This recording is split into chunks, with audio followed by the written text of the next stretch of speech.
Good afternoon. Happy Monday. We got a little Brandon Aiyuk jersey going here. But how are we feeling? We got a lot to talk about. Every week we come in here on Monday.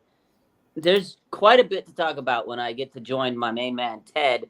But before we get to it, how are you doing, Ted? What's up, man? I'm doing pretty well. I got a real problem though, Raj, with these bikes for my son. Uh-oh. I just got the sixth bike today. I You got drove to another one? for parts because I was looking on Amazon for a handlebar for his bike. It was $28. I found a bike for $20, and it's got handlebars, it's got brake levers, tires, tubes, pedals, You can't cranks. pass it down. Can't pass it. Yeah, a seat. Yeah, and he might even grow into it. It's the type where you can spin the handlebar and still the brakes still work and everything. Wow. So we'll see. But no, as far as Niners go, I tried to not show too much of my emotions about the news, but man, I'm excited for Jed York to take over full control of the team. Okay. I feel like things got a lot better ever since he took over partial control in 2008. And I think Denise and John York, I don't think they really help much. I think they're kind of cheap. I think he's spent more money, had big signing bonuses, used all the salary cap, all the things you want. And the big one Jed York did was step away, hire the right people, and step back and stay out of it. And so I'm excited for him and for us that he's fully in control. Yeah, that's a good point. So if you guys don't know, earlier this morning, way early in the morning, there's a lot of news going on. This week is the annual NFL owners meeting. The coaches, the GMs, the owners, all these guys are there. And they're talking with the NFL. They're voting on things. We're going to talk about some things they voted on today. And one of the big things for the 49ers was that Jed York is now going to take over as the principal owner. I mean, he's been the owner, really. But this is kind of a generational change, right? He was the CEO of the 49ers, but he's buying enough equity from his mother, Denise, to make him the principal owner. And that's pretty big. This was first reported by Ben Fisher of a big sports business journal. And basically, the transaction and title change is subject to NFL approval, which is expected to happen during this week, during the meetings. But they don't know how much of the club Jed York will own individually after this deal. But it says the family owns more than 95% of the 49ers, valued at $6 billion by Forbes. So this is a big thing for him. Obviously, he's going to continue to be the CEO. And, at the beginning of his tenure, he did have some rough starts, him and the bulky issues. And, we all remember that. But once he kind of sifted it away and he figured it out and they had to talk with him, and he said, listen, I got to get the business right. He hired the right people, John Lynch and Kyle Shanahan, et cetera, et cetera. So I'm excited for Jed. I think he's kind of righted his wrongs over here. We'll see what he does as the CEO and the owner, the principal owner. Maybe one day he can get good old Eddie D back in the building. But I'm happy for Big Jetty. I don't know. Looks pretty good. I think that was the start of the day. And after that, just so much news poured out.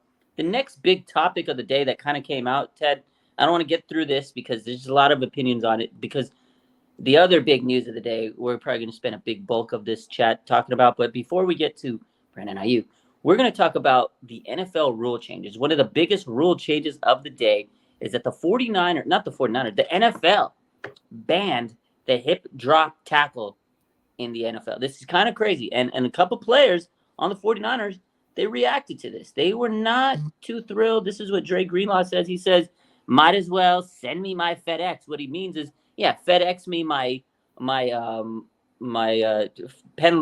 penalties, what's the word I'm looking for? My fines. Yeah, FedEx me my fine check. He's gonna get fined, right?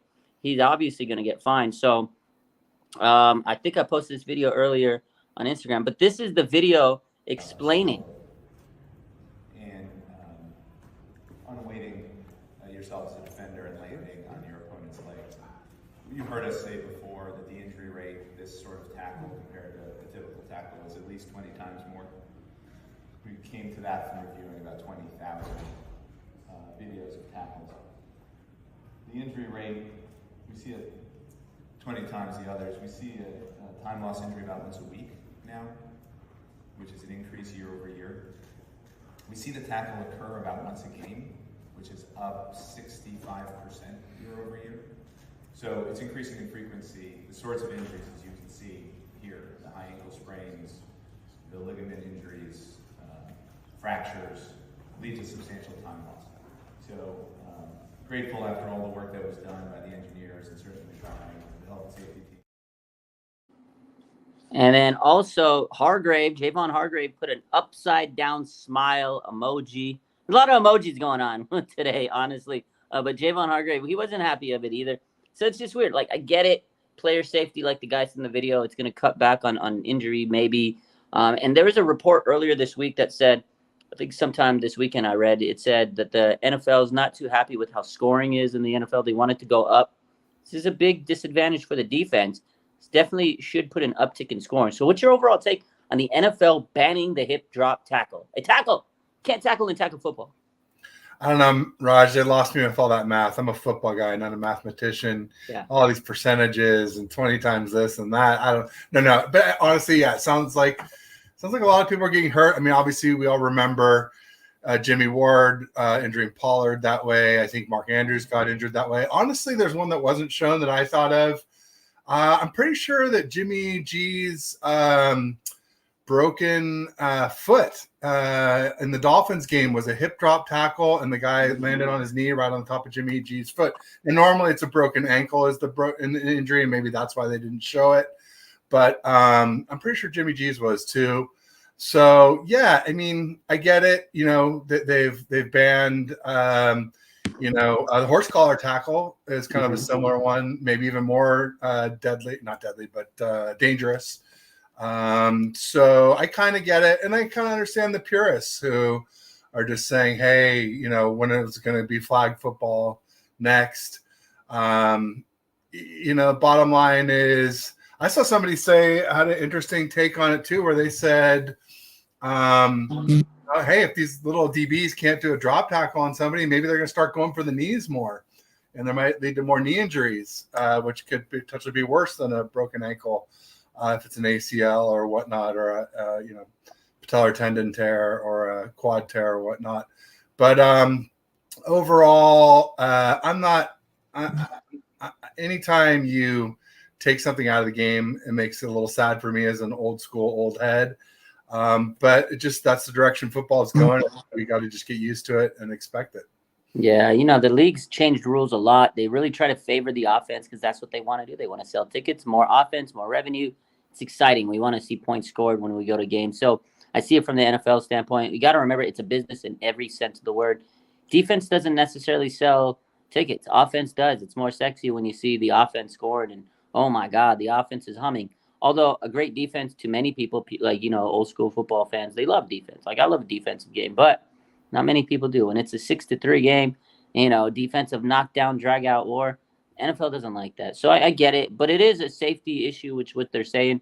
And yeah, maybe they'll just start wrapping up the legs more. And it's going to change, and teams got to learn how to tackle better. Sometimes a lot of people say that those hip drop tackles it's a lazy way to get a guy down. You drop the hip and they lose momentum, whatever. But it's part of the game. It's strategy. It's tackle football. But, the league wants to help cause these players to stay healthier longer, longevity, et cetera, et cetera. So it's a big argument. You can see it both ways. I do feel like the league's going to be pissed. Like, the defensive players are pissed about it. But what are they going to do? They can't change it. They did change the rule, like you said, a couple years back with the horse collar. So it's just one of those things. The game changes every year.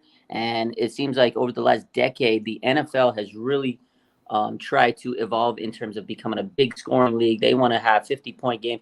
They want the quarterback to be protected, right? There's so many quarterback rules, just so many weird rules that protect the offense. But it doesn't seem like there's rules that protects the defense. I mean, it's hard to play defense, and now it's going to become even harder. So that's my final take on it. It's unfortunate that they got to keep changing the rules, but there was other rules that were changed. But to me, this was the biggest one, and it's the most controversial one. It's tackle football. At the end of the day, you're taking away their ability to tackle a player. So, no doubt about it. Yeah, like you said, I mean, people want to see scoring, and the other thing, they want to see the stars. They want to see the top people, and if they're getting hurt due to these hip drop tackles, then that's going to affect revenue. And I understand that angle as well too. And player safety is always a big concern. You don't want to see the game completely neutered because of it, though. That's that. Hopefully, yeah.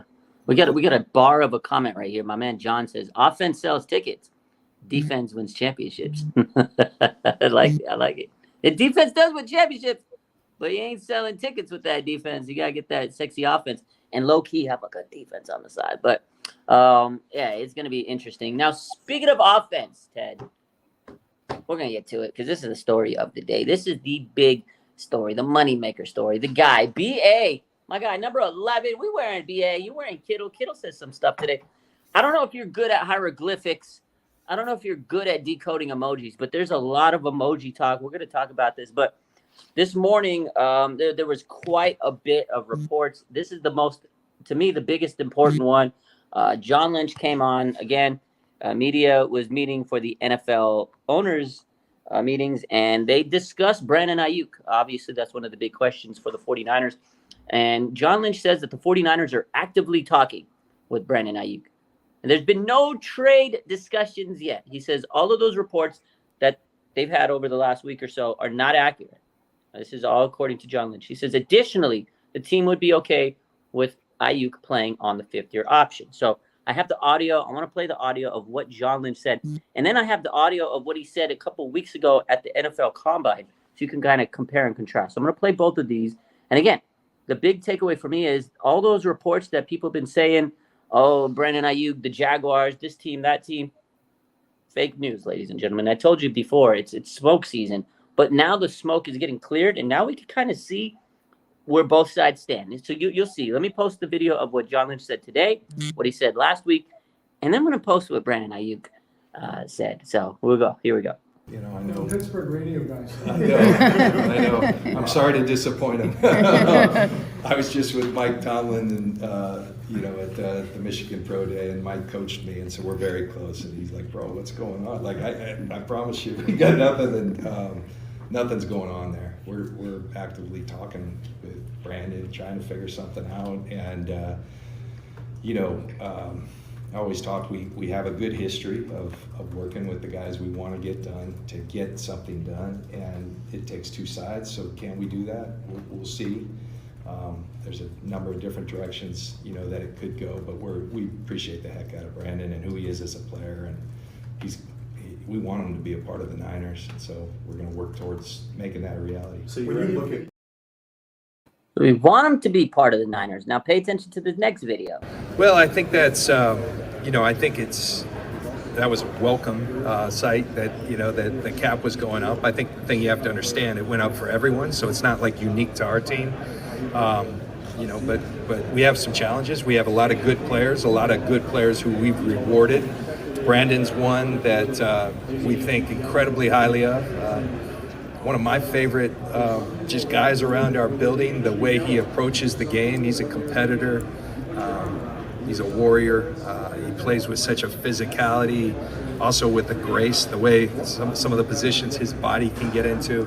And then he's got a flair for making plays when it mattered most. And he's served us very well as a franchise. And, I think we've got a nice track record of extending the players that are important to us. And Brandon's a guy we want to keep around for a long time. Brandon's the guy we want to keep around for a long time. So John Lynch said it twice in those two interviews there. And then today, Brandon Aiyuk on his Instagram story said this. There you go. If you can't decode that, money sign, talking sign, bull, poop emoji, walking man. It means money talks, Ted, and bullshit walks. What are your takeaways on all of that news we just talked about? It's just lip service. None of it means anything. It's all the stuff you have to say. I think Ayuk's flirting with other teams. Other teams are flirting with him. But I think the part where they said we want him to be here and he wants to be here, I think that's true. I thought that from the beginning. I still think that now. Same thing I thought with Debo. And so I feel solid on, solid as I felt about Debo. I feel the same way about Brandon Aiyuk signing. You don't think Brandon Ayuk's a little salted? You don't think he's a little angry? I'm just throwing these questions out because these are what people are thinking now. These are the comments I'm seeing. So I think he has to pretend like he is to maintain leverage. Okay. He can't just say, "Hey, I love you guys," and we love you too. And it's just there's got to be a little bit of animosity out there, a little bit of keeping us guessing. But I think it's just to maintain leverage and to make sure that he doesn't shortchange himself, as this is bound to be a huge paycheck for him, and it could be generational wealth. Yeah, absolutely. I think that's what Aiyuk's saying. Bunny walks, bullshit talks. Like, okay, you can sit here. Like, I think you're right. The lip service. I think John Lynch, obviously, he's got to feed us what he's got to feed us because we want answers. What's going on? I think the most important thing is, yes, there's no trade talk. There hasn't been a trade talk. Like, yes, they've been talking. I'm sure teams have asked John Lynch to, put him on the block, and he's like, no, there's no trade talk. That is important. The other part that was important from what John Lynch said on his report today is that there's a lot. He said in that video, he goes, there's a lot of options of what we can do. And then in the reports today, it says they'd be okay with him playing on the fifth-year option. I don't think that's okay for Brandon Aiyuk. I don't think he wants to play on the fifth-year option. When he says money talks, bullshit walk, he's basically saying, look, fifth-year option might be okay for you guys, but it's not good for me because I'm not trying to play on this fifth-year option and still continue to work on an extension. Like, of course it's okay for the 49ers. They don't want to have to pay him that extension, which if you look at it, if they do extend him, it's going to help their salary cap space. They'll be able to get more money. But Brandon wants to make sure he locks in that contract before the fifth-year option. And, before he wants to make sure he gets his money, his guaranteed money, because you can't guarantee if he's going to stay healthy, and there's no, I'm not trying to say he's going to get, but you never know, right? You want that guaranteed big money contract, the generational wealth. So that's Brandon Aiyuk saying, show me the money, Jerry Maguire. Absolutely. And we need to do it. So yeah. Come on, Jed, you're in charge now. Make it happen. Jetty boy, he's the new owner. Is he going to make it happen? Are they going to fly that Brinks truck down to pay Aiyuk? I mean, now the next question, Ted, is what's an appropriate amount of money for him? I know the market value people are saying from Sport Track last month was 23 mil. There's reports saying 24 mil. You got Calvin Ridley got 24 million a year. Is he worth more than that? 24, 25? Where do you draw the line, Ted? Where do you draw the line? I'm right in that $24-25 million range, a little bit more than Debo. Just not because he's necessarily better, but just because it's coming later. And every next guy always makes a little bit more because the cap goes up a little bit more especially this year, obviously, with the cap going up the most it's gone up since I can remember. Yeah. I think this comment is right. Invader 49ers says the 49ers have a number and they won't go over it. Like, I think there's a number that both have in their mind. Like the Niners have a specific number that they're going to do. They always have their value. Player has their value. Maybe it's a little higher than, every player thinks they're worth more than the contract they offer. So then it's a matter of coming to that table and finding a common middle ground. So the interesting part is going to be what that number is. And again, we don't know. It's all speculation at this point. But I just hope that it doesn't get like too crazy because it can. I think right now Brandon Aiyuk today was just basically throwing the subliminal of, hey, pay me, man. I don't want to talk. I don't want to BS. Just pay me the money and we can have it getting done. If not, I ain't playing. That's it. Simple as that. Brandon Aiyuk was very direct with his message today. And I think that I appreciate Brandon Aiyuk for being so direct with it, basically saying, pay me or don't. Because a lot of people are getting mad at Aiyuk. Oh, he's a diva, this and that. Trade his ass. I don't see it that way. It's a business, and this happens every year. I just hope that they get it done sooner rather than later. That's my big takeaway on it.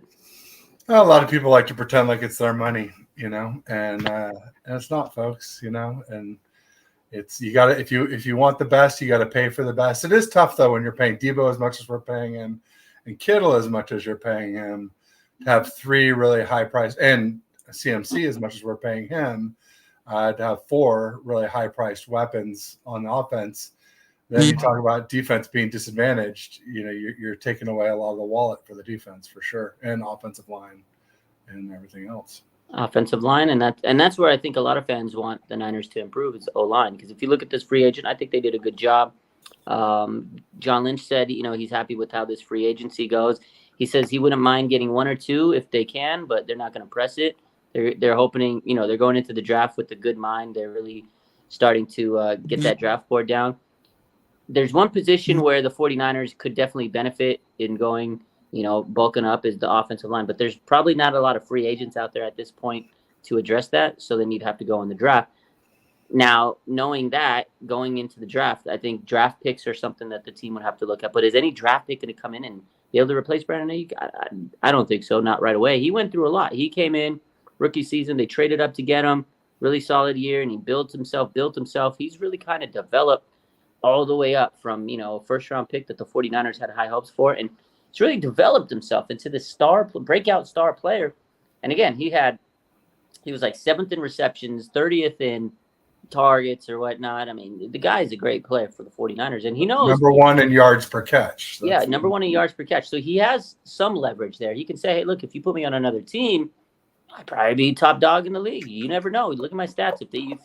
But then the Niners can say, hey, look, we had a lot of guys around you too. So it's a crazy situation. I just hope it doesn't get to this like boiling point where both people are mad. Right now, it just seems like they're just not on the same side of the fence, or they're on opposite sides of the fence, which is normal in contract negotiations.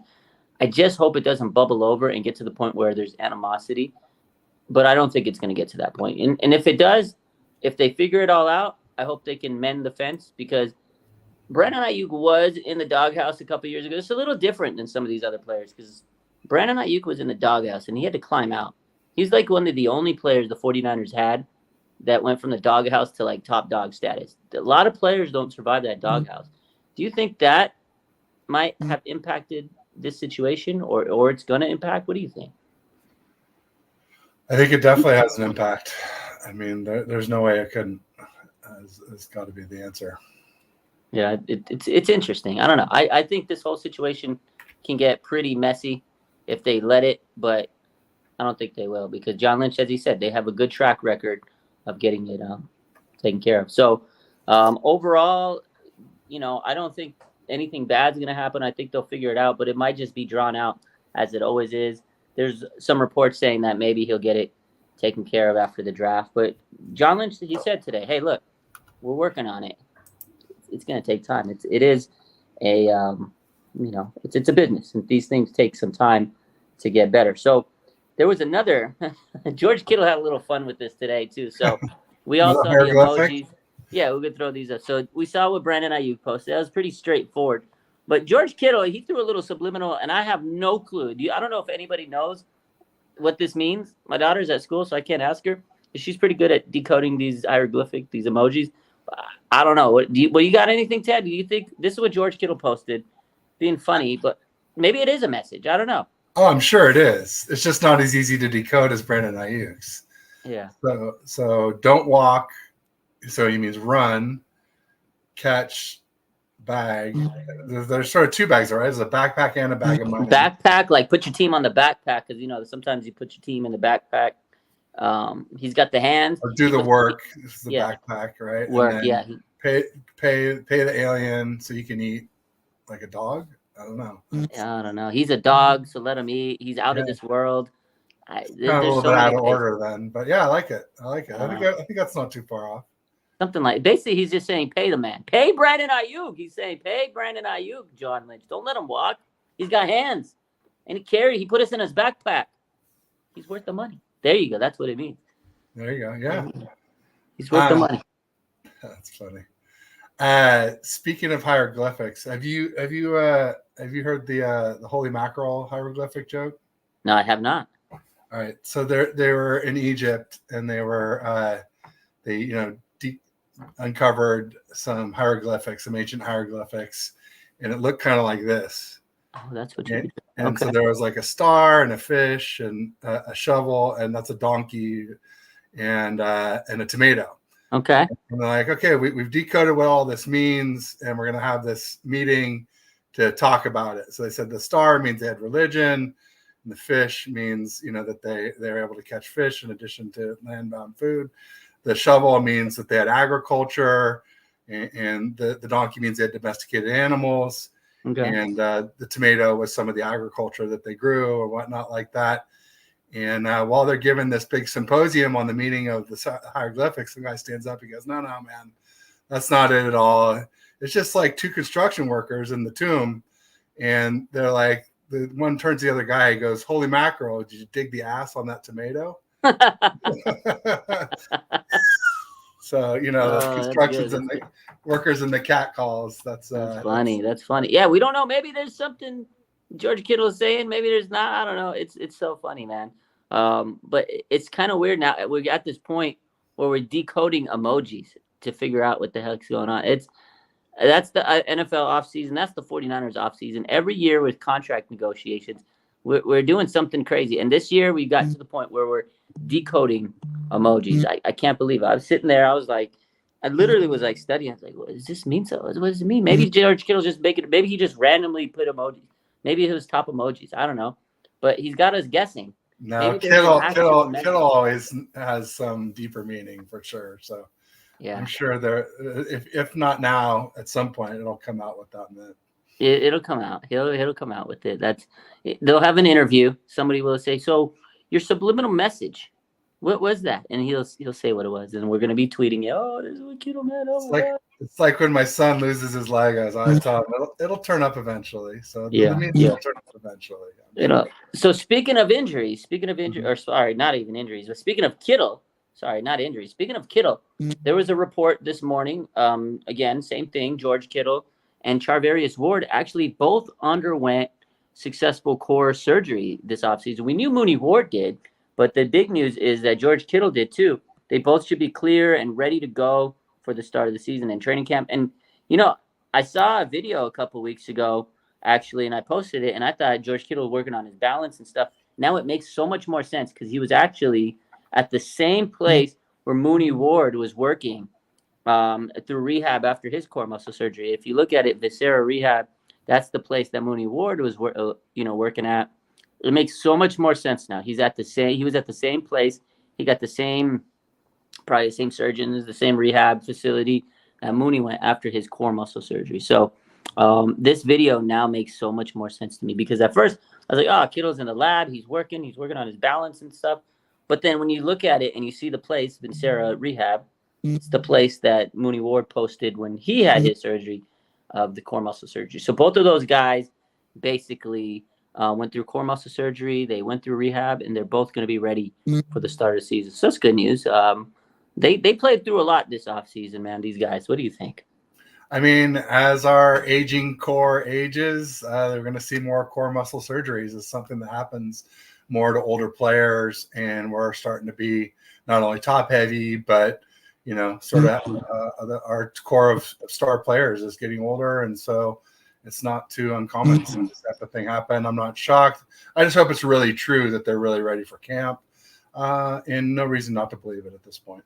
Yeah, no, of course. It's definitely one of those injuries that comes up as you get older, but they're pesky. A lot of these guys do get those core injuries, and they take a beating out there, and especially Kittle. He plays so physical, so he gets banged up, but he always comes back ready to rock and roll.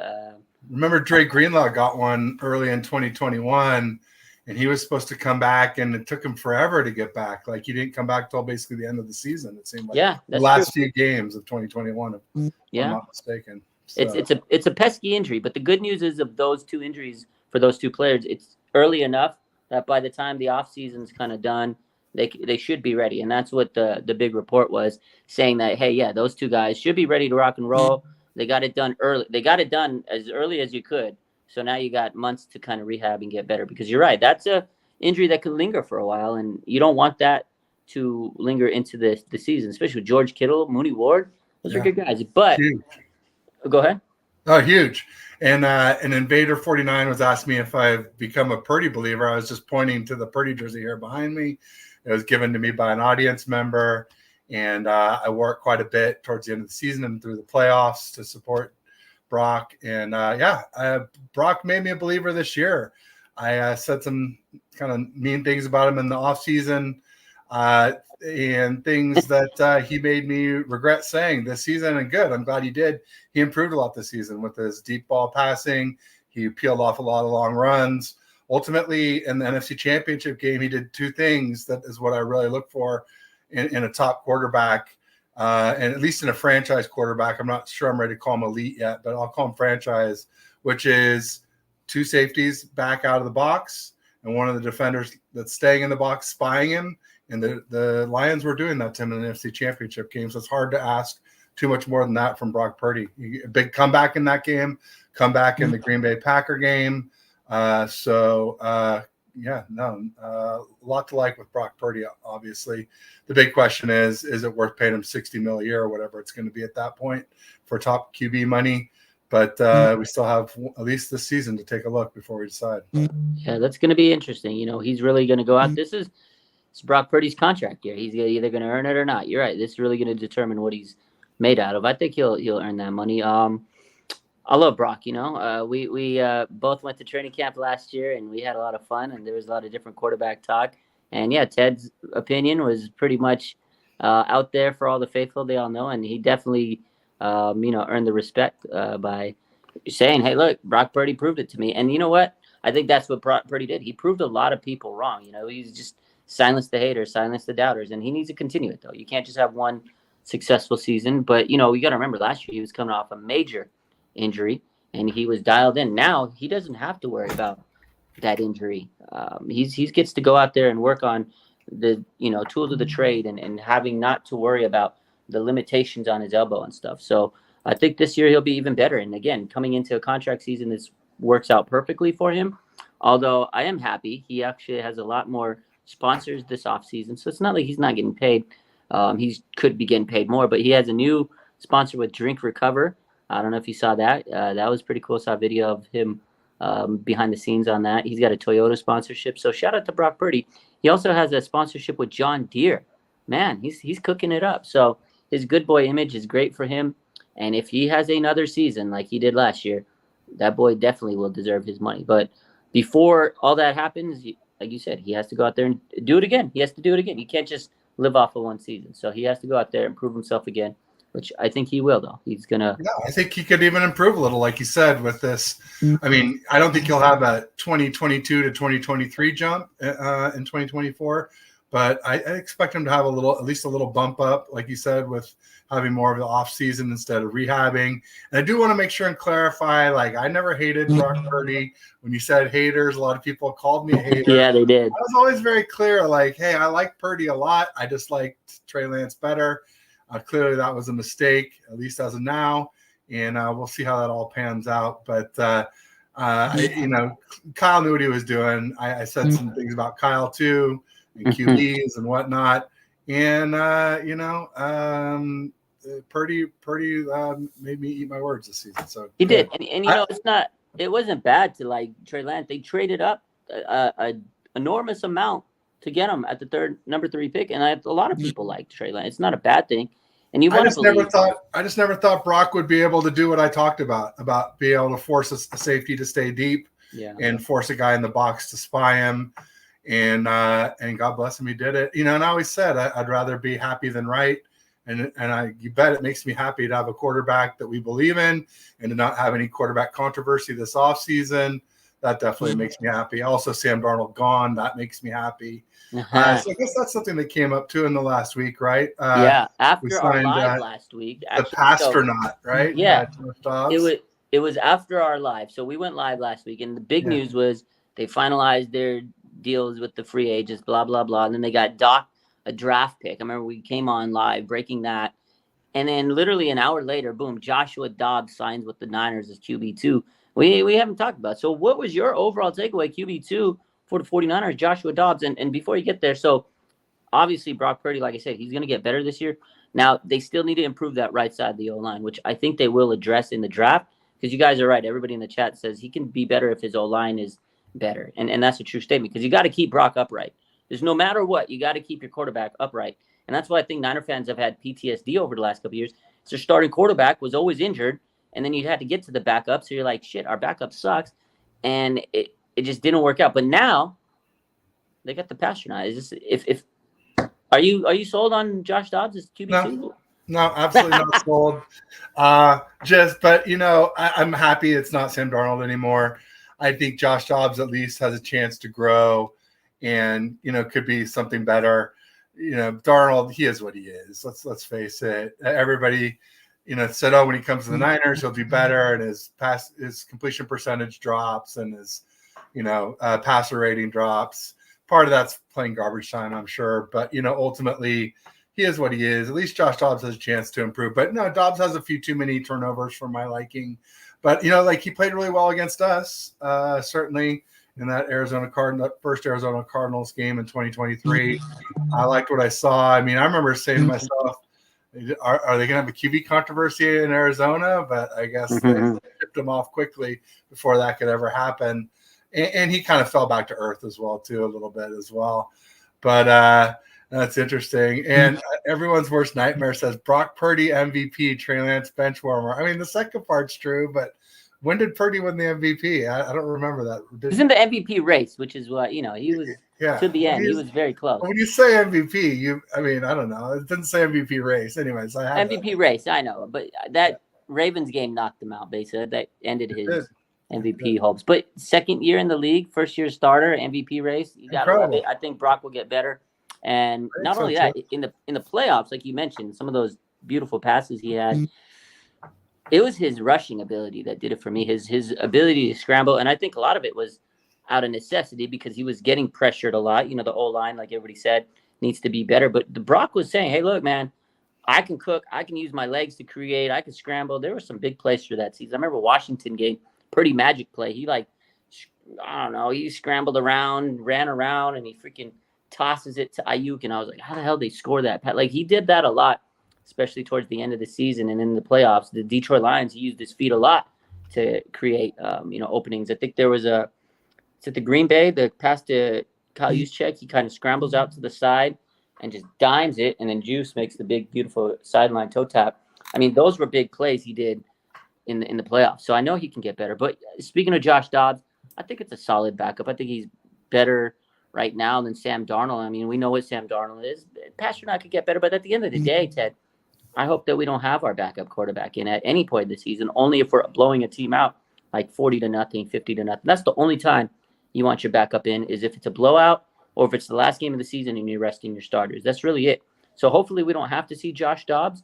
But hey, at least we have a guy that he's smart. He's a smart guy. I think he's going to be good for the locker room, and he's definitely a decent, I'd say better than decent backup quarterback. He's a good backup quarterback. He's been on a lot of teams, though. He had a Linsanity run like crazy last year. Like that little run he went through. I think that's a testament to how good he is, that teams were like, hey, you're too good for us to make you rot on the bench here. Let us free you up. The Browns did it first, giving him to Arizona. And then when Kyler came back, Arizona was like, hey, let's give you or trade you, to the Vikings. And whereas a lot of teams would just sit on a player and make them be the backup, I think teams saw that he had enough potential that it would be kind of a disservice to the league in a way to keep somebody like that hidden. So I think that speaks well, to what he could do. So just cut down a little bit on the turnovers, and with us, he shouldn't have to be pressing as much. So hopefully that will help him cut down on the turnovers. And Kyle's system is maybe a little more quarterback friendly than the Arizona Cardinals. Certainly better weapons. So we'll see. Definitely better weapons than most teams in the league. So it's a good situation for quarterbacks. But I want to go back to this Brandon Aiyuk situation, because we're talking about the weapons.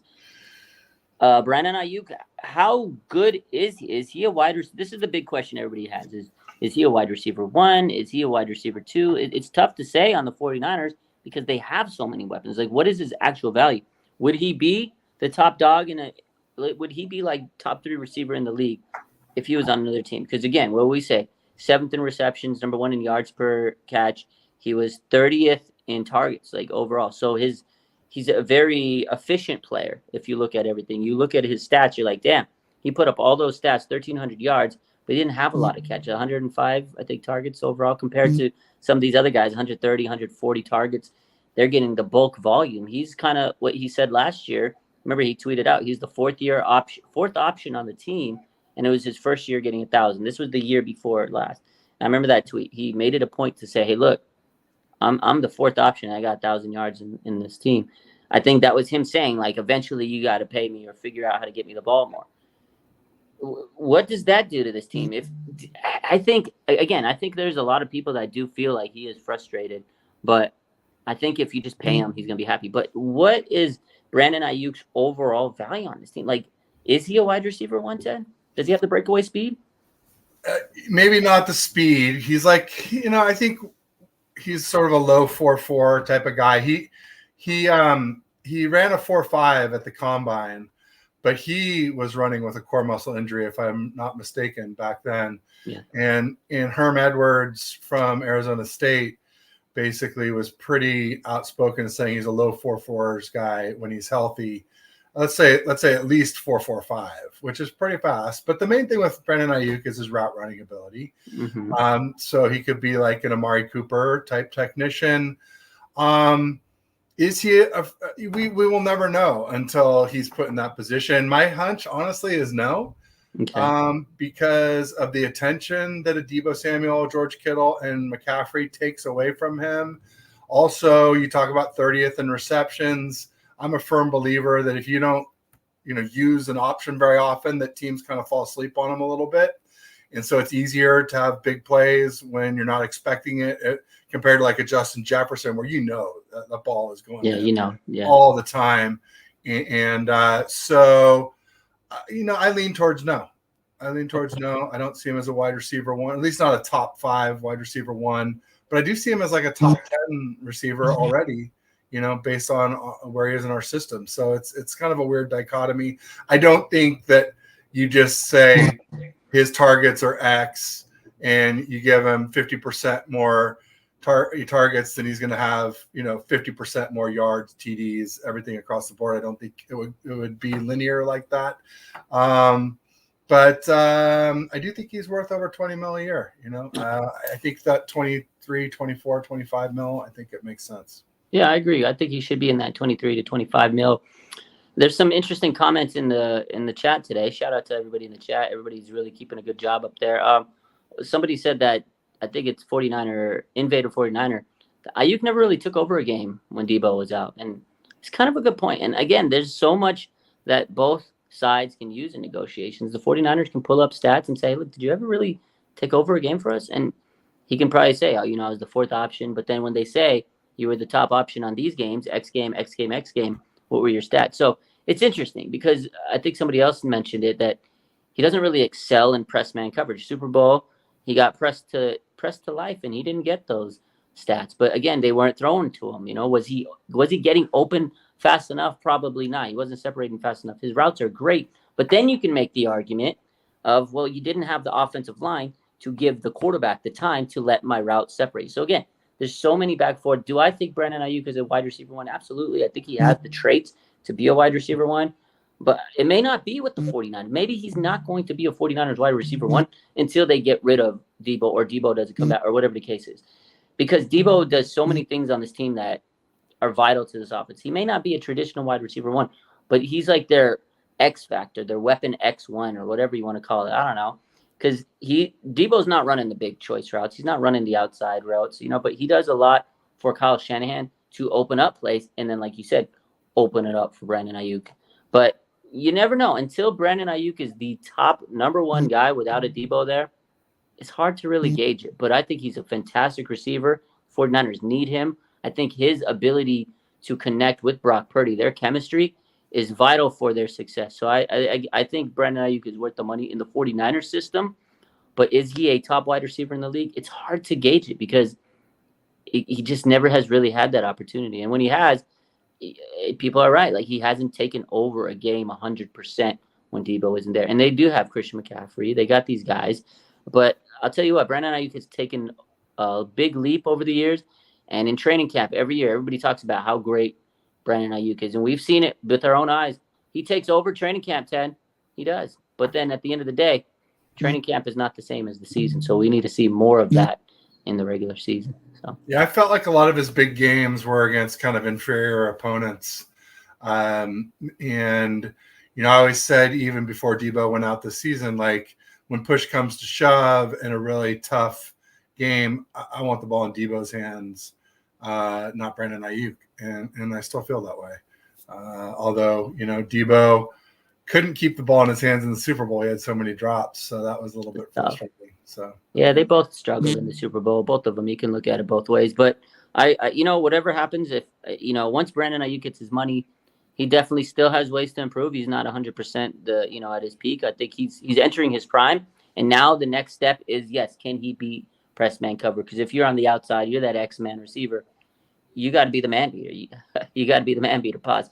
You got to be able to take that and beat man-to-man coverage. So I think he's close, but this is the offseason where he gets, again, every offseason he's worked on something and he's improved in his game. And that's the thing about Aiyuk. And that's why I believe he deserves his money. People are looking at it in one route and saying, oh, he can't beat press man, whatever.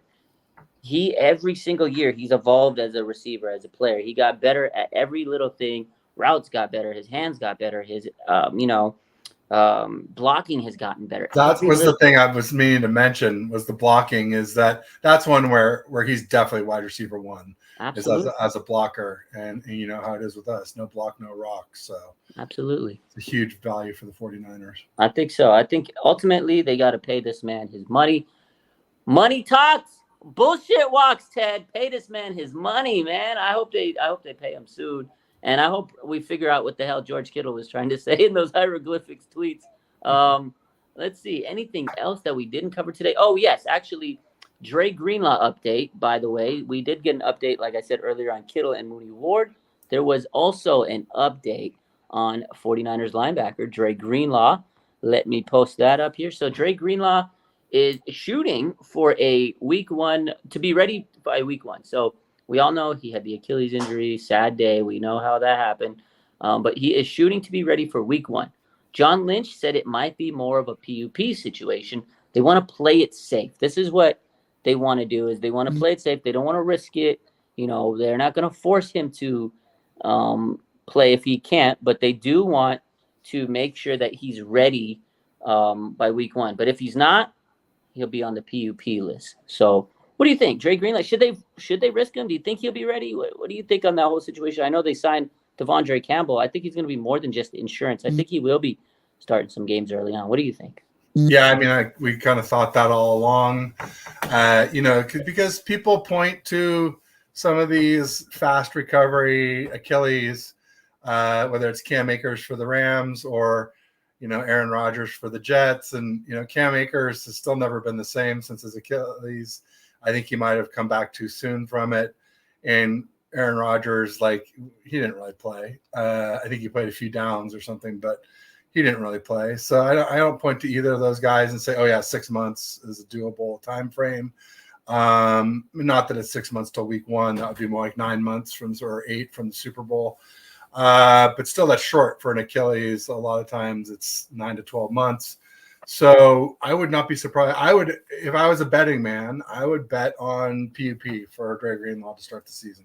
Yeah. Which would be, first 6 weeks of this 4 to 6 weeks of the season? Something like 4 weeks, yeah. And I think that's the smart way to go. I'm sure that Greenlaw wants to go week one, and I'm sure he's going to work his ass off to get there. But I feel like also just don't want to risk it, because those Achilles are tough. You really want to make sure you're 100%, because the rate of recurrence for an Achilles injury is pretty high. So that's a big injury, man. And this is also a contract year for Greenlaw, so he can't screw this up for himself. And you know how hard he plays, how physical he plays. He's a punisher. He even, like he said in his Instagram story, you might as well send me my FedEx.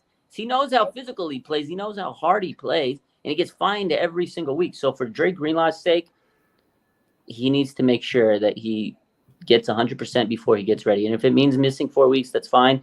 Someone in the chat said you got to protect Greenlaw from himself. Absolutely. I love the guy, but he plays so physical. It's like this whole team. They're the bullies, right? They're the bully squad. They have to make sure they're protected from themselves, Ted. I agree with that. So I think we're both in agreement.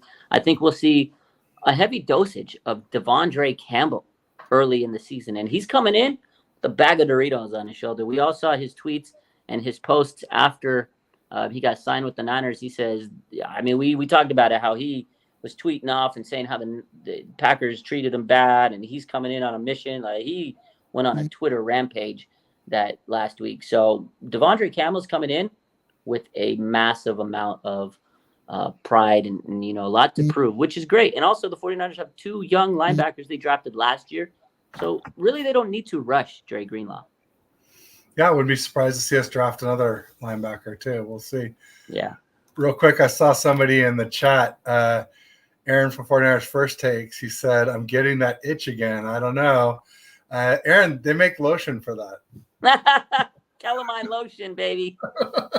I'm just messing with you, man. I hope that's true. I hope it's true. Don't tease us like that, man, if it's not man. true. Hop in the lab. Get back in there. Keep creating that content. So, as soon as you're ready, we're here. We're always here. So, Absolutely. A couple things, Ted, I want to go over since we got about a few more minutes. So, a couple of last-minute things that John Lynch talked about that we didn't get to today. So, the 49ers may make a couple more signings in free agency. He did say this in his overall video, all of the comments. There was so much that went on. I don't know if you saw the content, the videos. I was reading reports afterwards. I watched David Lombardi. He posted the whole video on his YouTube. And one of the things he said is they still might make one or two more signings. He does like where they're at with their free agency. He feels like he's pretty good. They're kind of getting ready to that draft point. But he says that specifically it looks like they might go into the safety department, right? That's the area where they're still looking. We know last week Julian Blackmon met with the team. There hasn't been any updates on that. But he did say, so according to Lynch, he liked the people that they brought in. If we read the tea leaves, Julian Blackmon was one of the people that they brought in. So they like what they see. They're looking at, every aspect. He's very high on Jair Brown. They said that's a guy they really have really high hopes. They said Talanoa Hufanga's ACL recovery is going really well. And Tashawn Gibson actually remains a possibility depending on if he wants to come back. Like, the door's open. There's no word on if he's going to retire or not. But John Lynch said that the opportunity for Tashawn Gibson, if he wants to play, they will welcome him back in with open arms. That's basically what he said. So it looks like if Gibson doesn't come back, they might go look at one of those safeties they've been looking into. And they want to really test the market and see if they can get something that's affordable. One thing that John Lynch mentioned in that interview today was basically how he feels bad that the safety market just kind of fell apart. He was a safety himself, and he says that safeties worked hard to get their values up, but now it kind of crumbled. But he says they're still looking at safeties. Gibson remains an option. They're high on Jair Brown, and Talanoa Hufanga definitely is recovering well, but you do need insurance policy. So to me, if they don't get a free agent at safety, they 100% are going to draft a really good safety in this draft moving forward. So, you know who I want. I think it's just all a smoke screen. They're really behind the scenes. They're going for Buda Baker. They just haven't said. I know. They get him. Buda Baker, Justin Simmons, or Blackmon. Somebody I think they're gonna. Lynch didn't want to say too much. He said we'll see. When he says we'll see, that means we'll see. I think it's just about the money right now. I need them to sign a safety this week, because that if they do that, we're right into free agents. We're right into the draft with a very solid roster. Right? You just go out there, get some depth players, develop some people that you can get, and really stack your offensive line. But are you saying the Niners might actually draft BPA for once? They might, but I think they're going to go for need, like always. No, I think they're going to get a tackle in that first round. I've been saying that all off season and all last season. I hope that's true. But at the same time, if they do get a safety and they get a guy that they can help solidify this roster with, they can trade. They can trade a lot of those picks now and move up to get a quality tackle.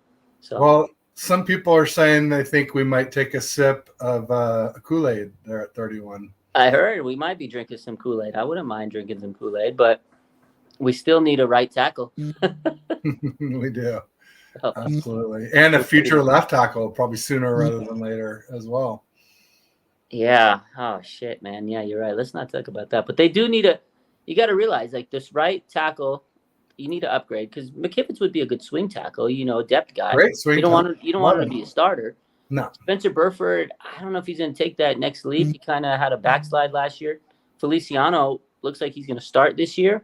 Great player, but he's going to be retiring next year most likely. He's 32. Jake Brendel's 32. You need to get younger at that spot. Nick Zakel, he's that backup center, but he just hasn't taken that leap yet.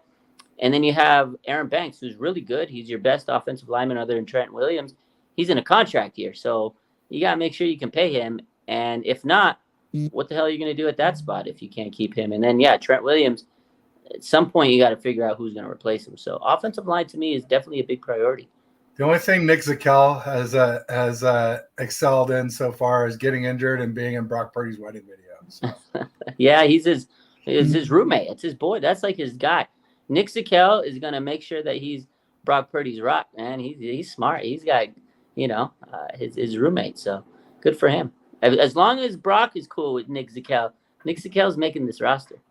There you go. Yeah. So let's see. It's like the Isaiah Oliver with our I'm blanking on our last DC's name also. Steve Wilkes. Steve Wilkes, thank you. Yeah. Oh, so Isaiah Zakelj Oliver. and Purdy, Wilkes and Oliver. It's like Isaiah Oliver. I'm so can't glad. break them up. Dude, when the Niners cut him, his fan base like rejoiced. That was like one of those moments everybody came together. It was like harmony on the timeline. I was like, oh, everybody's getting along today. Don't tell Randy Daytona though. He's a big Isaiah Oliver truther. He likes he likes Isaiah Oliver better than Ambry Thomas, and I don't love Ambry Thomas, but I mean I think the defense certainly got better once we brought Ambry in and kicked Lenore to the nickel. There was definitely an improvement there. Ambry definitely got burned some, but man, it was like every time you had a fast receiver in the slot, Isaiah Oliver, you knew he was going to get cut. Oh, he's getting eaten up, man. I'm not sitting here. I'm not going to sit here and say, Ambry's been great, but he's been inconsistent. But he played a lot better than Isaiah Oliver. Absolutely. Isaiah Oliver, every single time that man went up against a receiver on the outside or big time fly route or something deep, he got eaten alive, Ted. I'm done with him. He missed so many times. You know how many tackles he missed? Oh, my God. Tired of that guy. But anyways, he's not on the team. He's on the Jets. Good riddance. Don't let the door hit you. Yeah, he's on the Jets. The Jets, they signed, it's crazy. The Jets, they signed a lot of our guys. Javon Kinlaw, Isaiah Oliver, Solomon Thomas over the years. Let them have it. One man's trash is another man's treasure. So I do miss Kinlaw. I think I was hoping we would hold. I think we both were hoping we'd hold on to him. But yeah, I liked Kinlaw, man. He was a good dude. I know he didn't live up to his expectations, but he finally had a healthy year. He was productive. I hope he continues to have success in the league. I wish he nothing got a good but the deal, best. but he got $7 million or something. That's more than we were going to pay him. So good for him. Good for him. He got good contract. I just hope that his knees can hold up in MetLife Stadium. That's kind of I don't know. It's pretty tough. Pretty tough. Yeah. Although they did replace the turf there last year, so maybe it's a little bit better. Maybe. I mean, it can't be worse than what it was when our guys were there. No, that was ridiculous. So that was just. All right, Ted. Every week I ask you a question. Let's see what your bold prediction for the week is. Any bold predictions that's going to happen this week? I'm staying with Buda Baker until we sign safety with another name. Okay, I think they'll sign our guy Julian Blackmon this week. That's one of my bold predictions. I'm gonna hope that they make it happen. That's what I'm hoping for this week. 49ers sign Julian Blackmon. Hopefully they get it done tomorrow. We're gonna have some spiciness because Kyle Shanahan will meet with the media tomorrow. Tomorrow's the coaches. Today was the GMs and some coaches here and there. But tomorrow, Kyle Shanahan will be meeting with the media from the NFL owners meetings. I cannot wait to hear from Kyle. Buda Baker is boring. I said it earlier in the show. So let me do something different with a name that we talked about earlier this season when we were looking at corners that were available. And I said, oh, God, please don't sign J.C. Jackson. I said, but there is another Jackson that I do like. Adoree Jackson, his name popped up this week. So I'm going to go with Adoree Jackson. Okay. I like him of the available corners. He's not as good as some of the others, but I think he's younger and has better durability, if I'm not mistaken, than some of the other options out there. So I'll go with Adoree Jackson this week. Okay. All right. I like it. There's some comments here by Bruniel Jacobs. He says, I know it won't happen, but I'm still holding out hope we trade for Greg Newsome. I think a lot of people would love Greg Newsome. Go get him. That's a much better answer, by the way, Brunel. That's a good one. I like Greg Newsome. Can you imagine Newsome, Ward, and Mooney and Diamador Lenore? I talk to my buddy Big Mike from the Man Cave every Thursday on Faithful Dogs, and he thinks that well, here's the deal. He said that he thinks the Browns are going to work it out with Greg Newsome. But he said that the Lions were chasing Greg Newsome, and I was like, oh, I bet they were with what happened with Cam Sutton. How he just went AWOL after alleged domestic violence, but when you disappear, you look pretty damn guilty when you duck out. And so I'm like, boy, if the Lions wanted Greg Newsome before Cam Sutton, they released him. They really want him now. So it'd be probably tough to outbid them for him. But I would much rather have Greg Newsome than Adoree Jackson if I had my pick. I just don't know that we would get somebody as high profile as Greg Newsome. But either one of those would be great for me.